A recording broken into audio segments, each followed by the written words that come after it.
एक बार की बात है, एक शहर में एक परिवार रहता था जिसमें एक लड़का और उसके माँ बाप थे। वह बहुत अमीर तो नहीं थे, लेकिन उनमें प्यार बहुत था।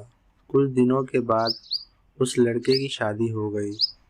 उसकी शादी सलोनी नाम की लड़की से हुई। वह बहुत लालची थी।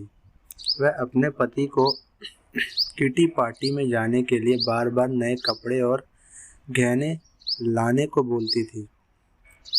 उसके पति ने उसको समझाया कि अपने बराबरी वालों से ही दोस्ती करनी चाहिए।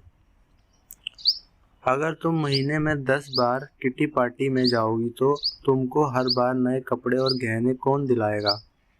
लेकिन वह अपने पति से ही झगड़ा करना शुरू कर देती थी और बोलती थी कि अगर मैं नए कपड़े गहने पहनकर नहीं जाऊंगी तो मेरी सहेलियां मेरा मजाक उड़ाएंगी। तुम ज़्यादा कमाने की तो सोचते नहीं, बल्कि मुझे ही रोकते रहते हो। इसके बाद वह अपनी सास के पास गई और बोली, माँ जी, आप मुझे अपने गहने दे दीजिए। मुझे किटी पार्टी में पहनकर जाना है। उसकी सास हैरान होकर बोली, हमारे समय में बहू अपनी सास को गहने रखने के लिए देती थी, लेकिन तुम मुझसे ही गहने मांग रही है। उसकी इन हरकतों से सारा परिवार दुखी था। एक दिन सलोनी की सहेली शिल्पा घर आई।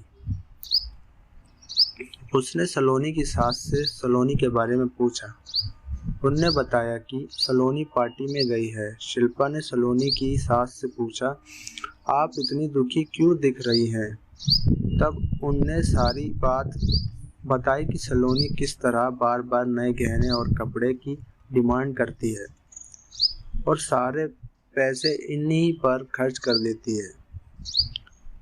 वह शिल्पा से पूछती है कि ज़्यादा ज़रूरी क्या है, रोटी या ये दिखावा। शिल्पा ने कहा कि ज़रूरी तो रोटी ही है, लेकिन सलोनी को ये बात समझनी होगी। सलोनी की सास ने पूछा, वह कैसे?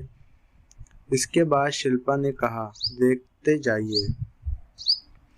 शिल्पा ने अपने जितने भी गहने और नए कपड़े थे सब लाकर सलोनी के घर पर रख दिए और उनका सारा राशन और फर्नीचर लेकर अपने घर चली गई। जब सलोनी घर आई तो अपने अलमारी में नए गहने और कपड़े देखकर बहुत खुश हुई।